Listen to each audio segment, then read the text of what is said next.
సృష్టి స్థితి లయ శక్తి శ్రీ సోనాముఖి నగరం కుసుమహరులుగా అవతరించిన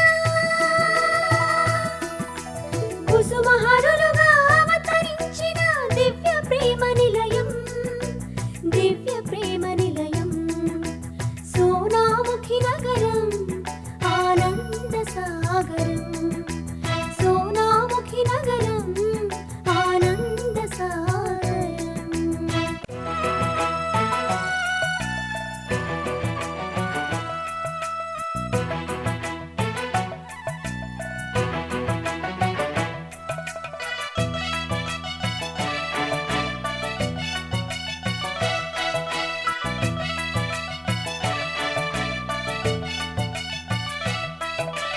బృందావన కైలాస వైకుంఠ ఏకరూప శిఖరం శ్రీ సోనాముఖి నగరం కనివిని ఎరుగని అనుభూతి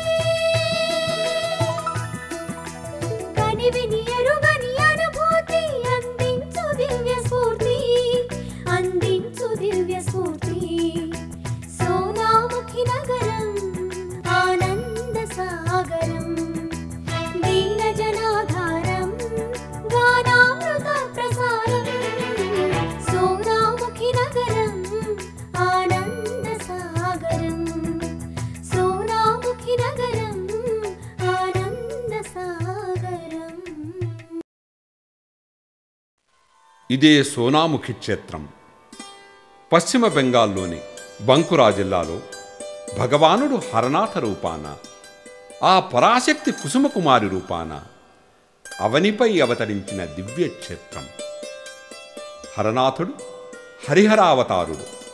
అందుచే ఇదే వైకుంఠం, ఇదే కైలాసం. అంతేకాదు దివ్య ప్రేమమయమైన బృందావనం కూడాను. అందువల్లనే ఈ ప్రదేశం పరమ పవిత్ర పుణ్యక్షేత్ర రాజమైనది. రండి ఇందులోకి ప్రవేశిద్దాం. ప్రవేశించి విశేష ప్రదేశాలను తిలకించి అనుభూతులను పొందుదాం. అనుభూతులను పొంది ఆనందిద్దాం. కుసుమహరనాథాయ నమః. అదుగో చూడండి, సూర్యోదయం, కుసుమహరుల ఆగమనం. ప్రేమానందమయం సాక్షాత్ పూర్ణ బ్రహ్మ సనాతనం ఆత్మారామం గుణైర్యుక్తం శ్యామలం శాంత విగ్రహం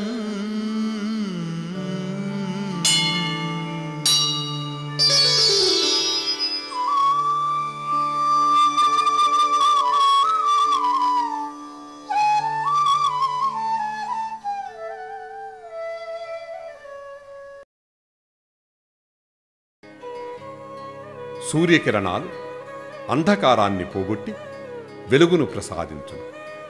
కుసుమహరుల ఆగమనము మన అజ్ఞానాంధకారము తొలగించి జ్ఞానజ్యోతిని ప్రసాదించును. అజ్ఞానతిమిర బంధానాం భక్తానాం హృదయేషు యః ప్రకాశయతి జ్ఞానార్కం హరనాథాయతే నమః. ఇదిగో చూడండి, శ్యామసుందర్ని విగ్రహం. పేరుకు తగ్గట్టుగా ఈ మూర్తి ఎంత సుందరము. ఈ శ్యామసుందర మూర్తిని చూడగానే కనకలతాదేవి జ్ఞాపకం వస్తుంది. ఈమెది సోనాముఖి సమీపంలో ఉన్న జాంబుని అనే గ్రామం. ఈమె శ్యామసుందరమూర్తికి పుత్రవాత్సల్యంతో అనేక సేవలు చేసేది. తన సర్వస్వము కృష్ణునికి అర్పించింది. ఆమె కోర్కె తీర్చడానికి మరో జన్మలో పుత్రుడనవుతానని ఆకాశవాణిగా కృష్ణుడు ఆమెను అనుగ్రహిస్తాడు. శ్యామసుందరుని ప్రేమ మందిరం భామ కనకలత సేవ బంధురం ఆమె భగవతి సుందరి దేవిగా హరనాథు జనని రూపు దాల్చెను. తాను చేసిన వాగ్దానం ప్రకారము శ్యామసుందరుడు హరనాథుడిగా అవతరించాడు. కనకలతాదేవి పూజించిన శ్యామసుందర విగ్రహమూర్తిని ఆమె మనవడు యజ్ఞేశ్వర బెనర్జీ సోనాముఖి తీసుకువచ్చి పూజాధికాలు నిర్వహించేవాడు. అనంతరం సోనాముఖిలో విస్తరించిన బెనర్జీ వంశస్థులు ఆ సంప్రదాయాన్ని కొనసాగించారు. బెనర్జీ వంశస్థులకు శ్యామసుందరుడు కులదైవం. హరనాథుని వంశంలోని పూర్వీకుల్లో మురళీధర్ అనే ఆయన సోనాముఖిలో శ్యామసుందర్నకు మందిరము నిర్మించి బంగారు రాధాదేవి విగ్రహము చేయించి శ్యామసుందరమూర్తి పక్కన ప్రతిష్ఠించాడు. చూడండి ఆ శిలాఫలకాలను. ఈ మందిరం యొక్క చరిత్రను వీటిపై లిఖించి ఇచ్చట పొందుపరిచారు. రాధాకృష్ణమూర్తుల ముందున్న ఆ సాలగ్రామాన్ని దర్శించండి. సాలగ్రామ శిలావారి పాపహారి విశేషతః ఆజన్మకృత పాపానాం ప్రాయశ్చిత్తం దినే దినే. ఇప్పటి వరకు హన్నాథుని వంశస్థులు వంతుల వారీగా ఈ శ్యామసుందరమూర్తికి సేవ చేస్తున్నారు. చూడండి, తన వంతు వచ్చినప్పుడు హరనాథుడు శ్యామసుందర సేవకు ఎట్లా సమాయత్తమైనాడో. మధుర భక్తిమయం రాధాకృష్ణ నామం.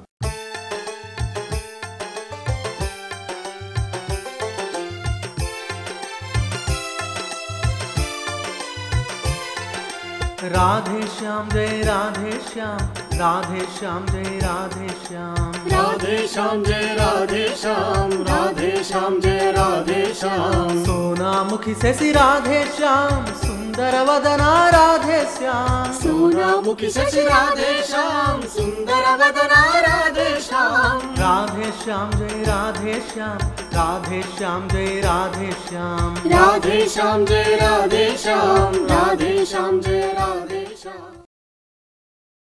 హరనాథుని తండ్రి జయరాముడు విష్ణు భక్తుడై దామోదర సాలగ్రామార్చన చేస్తూ హరి తప్ప అన్యదైవము లేడనేవాడు. ఒకసారి కలకత్తాలో అతనికి కలలో ఒక సాధువు కనపడి శివకేశవుల మధ్య గల అభేదమును గ్రహింపజేసి సాలగ్రామార్చనతో పాటు శివార్చన కూడా చేయమని, శివలింగ ప్రతిష్ఠ చేయమని హెచ్చరించినాడు. శివాలయాన్ని నిర్మించాలనే తలంపు కలిగింది. ఈ నిర్ణయాన్ని అనుసరించి జయరాముడు ఈ శివాలయాన్ని నిర్మించాడు. 10/5/1865 తేదీన శుభములు కలగజేయు శంభూనాథ్ అనే పేరుతో వారణాసి నుంచి తెచ్చిన శివలింగమూర్తిని ప్రతిష్ఠించాడు. ఈ ప్రతిష్ఠ చేసిన తరువాతే హరనాథుడు అవతరించాడు. తన తల్లిదండ్రుల వలె హరనాథుడు నిత్యం శివాలయం దర్శించి శంభూనాథుని పూజించేవాడు. అదిగో చూడండి, శంకరుని సేవలో నిమగ్నమైన హరనాథుడు. సోనాముఖిలోని మనోహరదాసు మందిరం ఇదే. మనోహరదాసు అనే సాధుపుంగవుడు గొప్ప శక్తి సంపన్నుడు. దీర్ఘరోగాన్ని సైతం కేవలం తన కరస్పర్శతో నయం చేసేవాడు. ఈ మహిమాన్వితుడు హరనాథుని ఆవిర్భావాన్ని గురించి 273 సంవత్సరాలకు ముందే భవిష్యవాణిగా లోకానికి చాటి చెప్పాడు. ఇది చారిత్రక ప్రమాణం. వీరు 1595 సంవత్సరం శ్రీరామనవమి రోజున సిద్ధి పొందారు. వీరి సమాధి గల మందిరం ఇదే. మనోహరదాసు ప్రాకృత శరీరము విడిచినప్పటికీ వారి అతీత శక్తులు ఈ ప్రదేశమంతా ఇమిడి ఉన్నాయి. ఈ మందిరాన్ని రాజా బీర్ హంబీర్ నిర్మించారు.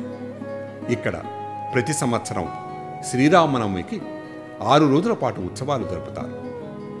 హన్నాథ ప్రభువుకు మనోహరదాసు అంటే ఎంతో భక్తి, గౌరవం. ప్రభువు ఈ మందిరాన్ని దర్శించి పూజలు చేసేవారు. ఒకసారి శ్రీరామనవమి వేడుకల్లో కదంబ పుష్పాన్ని అకాలంలో సృష్టించి మనోహరదాసుకు సమర్పించారు హన్నాథ ప్రభు. హన్నాథ ప్రభు చేస్తున్న పూజాధికాలను కుసుమకుమారీదేవి కొనసాగించారు.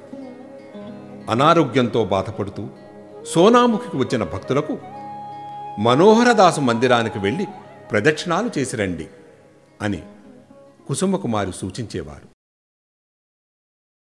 హరనాథుని జన్మస్థానం 1865 సంవత్సరం జూలై 1వ తేదీ క్రోధననామ సంవత్సరం ఆషాఢ శుద్ధ అష్టమి శనివారం వేకువజామున 5:45 అనగా 18 అషర్ 1272 బెంగాలీ శక. అట్టి పవిత్ర సమయాన్ని భగవానుడు భూమికి దిగివచ్చుటకు పరమ పవిత్ర గోశాలను ఎన్నుకున్నాడు. భగవానుని రాకకు ప్రకృతి పులకరించింది, భూదేవి పరవశించింది. సుందర మనోహర రూపం ధరిత్రిని తాకింది. హరిబోల్ అనే పవిత్ర నామంతో ఆ ప్రదేశం ప్రతిధ్వనించింది. అఖండమైన తేజస్సుతో దివ్యకాంతి ఆవరించింది. హరనాథుని ఆగమనము ఐహిక చక్షువులకు అందరానిది. ఇదిగో ఈ ఫోటోను చూడండి. ఈ స్థలం యొక్క పవిత్రతను సూచిస్తూ హర్నాథుడు తన భక్త పరివారంతో ఇక్కడ గోష్ఠిని జరుపుతూ ఉండేవారు. ఈ మధ్యనే ఇక్కడ ఈ సుందర మందిరం నిర్మించారు. కుసుమహరుల భక్తలోకమునకు ఇది పరమ పవిత్ర స్థలం.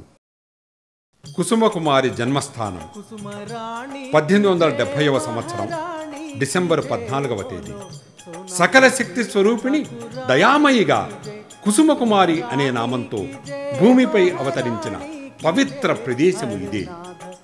ఇక్కడకు వెళ్ళేసరికి ఏదో మధురానుభూతి, మనస్సుకు వర్ణించలేని ఆనందం, అమ్మఒడిలోకి వచ్చామన్న అనుభూతి.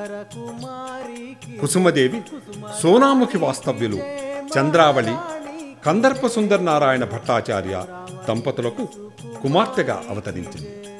ఆ సమయంలో జరిగిన అద్భుతమైన సంఘటన భవిష్యత్తును సూచిస్తుంది. మామూలు శిశువులాగా కుసుమకుమారి భూమి మీదకు రాగానే ఏడవలేదు, కళ్ళు తెరవలేదు. తల్లితో పాటు బాలహన్నాథుడు కూడా పురిటింటికి వచ్చి అప్పుడే ఉదయించిన శిశువును వీక్షించాడు. అంతవరకు కళ్ళు తెరవని శిశువు కళ్ళు తెరిచింది.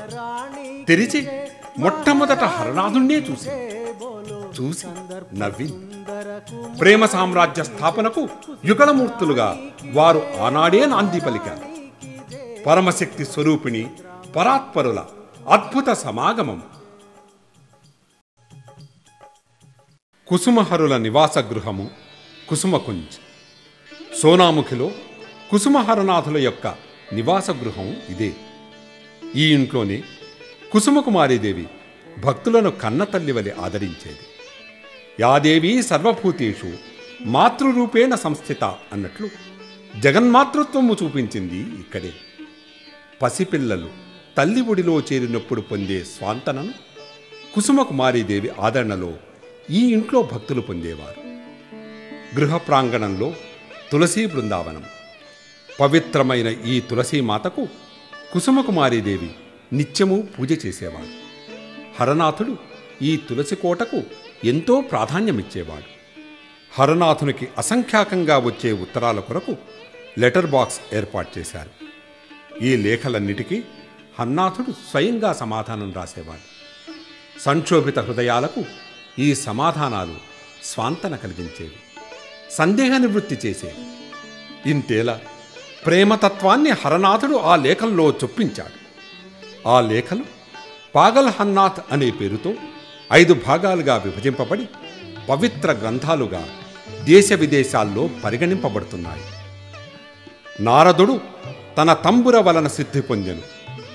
గోపికలు శ్రీకృష్ణుని వేణువు వలన ముక్తిని పొందిరి. మీరు నా కలము వల్లనే తరించెదరు అని ఈ లేఖల ప్రాముఖ్యతను హన్నాథ ప్రభువే స్వయంగా తెలియజేసినారు. ఇవిగో కుసుమహరనాథులు ఉపయోగించిన వస్తువులు. వారి స్పర్శ వలన ఇవి పునీతమయ్యాయి. నేటికి పవిత్ర వస్తువులుగా భక్తులచే పరిగణింపబడుతున్నాయి. ఇదే కుసుమకుమారీదేవి ఉపయోగించిన బీరువా. ఇదిగో హన్నాథుని శయనమందిరం. పుష్కరిణి. ఇది సోనాముఖిలో హన్నాథ ప్రభు గృహానికి పక్కనే ఉంది. ఈ పుష్కరిణికి ఒక విశేషమైన ప్రాధాన్యత ఉంది. హరనాథుడు బాలుడుగా ఉన్నప్పుడు ఒక అద్భుతానికి ఇది వేదికగా నిలిచింది. 1868వ సంవత్సరం డిసెంబర్ నెలలో రాత్రి సుమారు 9 గంటల సమయంలో జటాజూటములతో 8 గజముల ఎత్తు కలిగిన ఒక మహాపురుషుడు ఈ సరస్సు నుండి వెలువడ్డాడు. అద్భుత కాంతితో హరనాథుని ఎదుట సాక్షాత్కరించి హన్నాథునితో సంభాషించి తిరిగి ఈ పుష్కరిణిలోకి నడిచి అంతరిక్తుడయ్యాడు. సోనాముఖి అధిదేవత స్వర్ణముఖి మాత. అదిగో అదే స్వర్ణముఖి మాత. ఈ క్షేత్రానికి ఈ తల్లి పేరిట సోనాముఖి అనే పేరు వచ్చింది. సౌభాగ్యాన్ని సిరి సంపదల్ని సూచించే ఈ మాత నామం అత్యంత మంగళకరం, సకల శుభప్రదం. ఇతర ప్రదేశాల నుండి తన వద్దకు వచ్చే భక్తులతో స్వర్ణముఖి మాతను దర్శించిరండి అని హన్నాథ ప్రభువు సూచించేవారు. అనంతకుండం సోనాముఖిని దర్శించే భక్తులకు నేత్రానందమే కాక ఆత్మానందమును కూడా కలగచేస్తుంది ఈ అనంతకుండం. పరమ పవిత్ర తీర్థరాజం. దీని జలము అమృతమయం. 1917 సంవత్సరం నుండి 1919 సంవత్సరం మధ్యలో హరనాథుని స్వీయ పర్యవేక్షణలో ఈ తీర్థం రూపుదిద్దుకుంది. చూడండి, దీని నిర్మాణానికి హన్నాథుడు ఎంత శ్రద్ధ తీసుకున్నాడు. తరువాత కాలంలో దశల వారీగా మెరుగులు దిద్దబడి ఈ తీర్థం సుందర రూపం దాల్చింది. హరనాథుడు దీనిని మందాకిని అని అన్నాడు. దీనిలో స్నానము అనంత పుణ్యఫలము. ఈ సరస్సు తన గర్భంలో సాలగ్రామాలను దాచుకుంది. ఇవిగో వాటిని దర్శించండి. రాత్రి సమయంలో పవిత్రమైన నదుల్లోనూ సరస్సుల్లోనూ దేవతలు స్నానము చేస్తారని శాస్త్ర ప్రమాణం. అందువలన ఆ సమయంలో అనంతకుండాన్ని తాకరాదని భక్తులను హరనాథుడు హెచ్చరించాడు. దీని జలము ఎన్ని రోజులు నిల్వ ఉన్ననూ చెడిపోదని భక్తుల అనుభవం. ఈ అనంతకుండ తీర్థమును హన్నాథుడు ప్రతిరోజూ సేవించేవాడు. వారి ఇంట్లో ఈ జలంతోనే వంట చేయబడేది. సర్వరోగ నివారణం, సమస్త పాపహరణం, అనంతకుండ తీర్థోదకం, పావనం శుభం. హన్నాథుడు నాటిన వనం. హన్నాథుని ప్రేమను మానవజాతియే కాక ఇతర ప్రాణికోటి కూడా అనుభవించాయి. అనంత దయామృతాన్ని గ్రోలి ఆనంద బాష్పాలు రాల్చాయి. దీనికి సోనాముఖిలోని ఈ తోటయే తార్కాణం. ఇక్కడకు రాగానే ఏదో ఆనందం, ఏదో అనుభూతి. ఇది హన్నాథుడు స్వహస్తాలతో నాటిన వనం. సోనాముఖిలో ఉన్న సమయంలో ఆయన ప్రతిరోజూ సంచరించిన పవిత్ర ప్రదేశం. ఇందులోని ప్రతి వృక్షమూ ఒక ఋషి అని హన్నాథుడు సెలవిచ్చాడు. మూర్తీభవించిన ఆ ప్రేమమేనికి ఈ వృక్షాలంటే అవ్యాజమైన అనురాగం. కాశ్మీరులో పదవీ విరమణ చేసిన దరిమల 1914 సంవత్సరంలో సోనాముఖికి తిరిగి వచ్చి హన్నాథుడు ఈ తోటలో అడిగిడినప్పుడు ఈ వృక్షాలు పులకరించాయి, ఆనంద బాష్పాలు రాల్చాయి. ప్రభుహరునిగాంచి తరువులానంద భాష్పములు రాల్చే తోట దృశ్యము తిలకింప అత్యంత సుందరము మనోహరము.